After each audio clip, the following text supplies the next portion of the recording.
If you notice, this is a different scenery. This is at my desk. You'll notice the mic. This is where I do the podcast.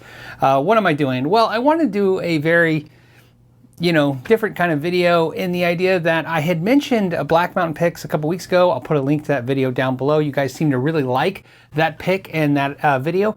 And the interesting thing was when I met Cole at Black Mountain Picks down in the basement at the NAMM show where all the new companies are, I met another great company and they gave me some picks, but they didn't really have US distribution. And then interesting enough, in passing, I noticed that recently, Tessie Switch, which I'm on their website right now, is now distributing, basically distributing these new picks. If you're familiar with Tessie Switch, I've done some shout outs and we talked about their knobs that they make for the Helix units on the podcast. And obviously I've installed one of their kill switches in one of the guitars and to sharpen my axe.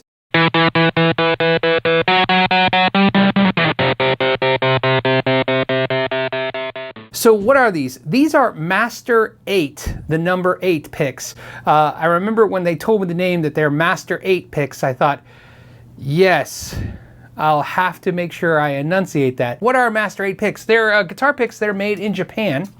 And there's all kinds, and they gave me a sample pack at the Winter NAMM show, and believe it or not, there were some that have like this sandpaper finish on them, but the ones I want to point out, the ones that I really, really like, and I've been using since January, are these Infinix hard polished grip picks. They have the standard pick and then they have the Jazz XL. I'm using both. I like both.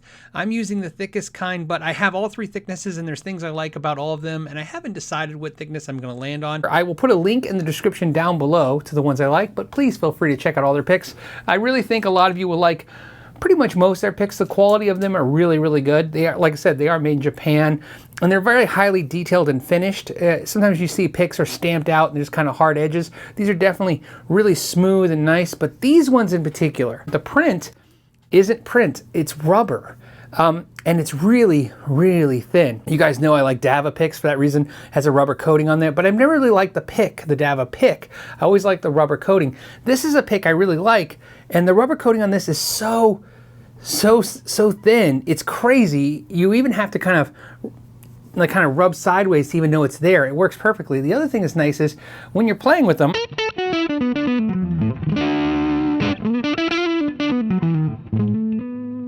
it really holds on to your hand, and as your body temperature kind of warms up the pick by holding it,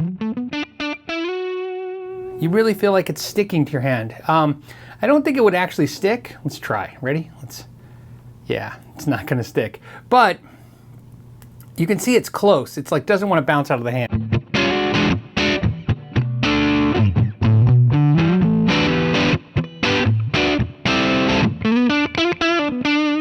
So like I said, these are my absolute favorites. The one with the rubber coating, and again, I'll put a link to those. That'll be the first link. I thought it'd be a cool little video to do because a lot of you guys are staying at home right now, and this is a very inexpensive purchase that can yield some really interesting dividends. Trying a new pick, maybe kind of inspire you to do something different, maybe help with your practicing time, or just, something that kind of cures some boredom. I want to thank you guys for entertaining this cool video, and until next time, know your gear.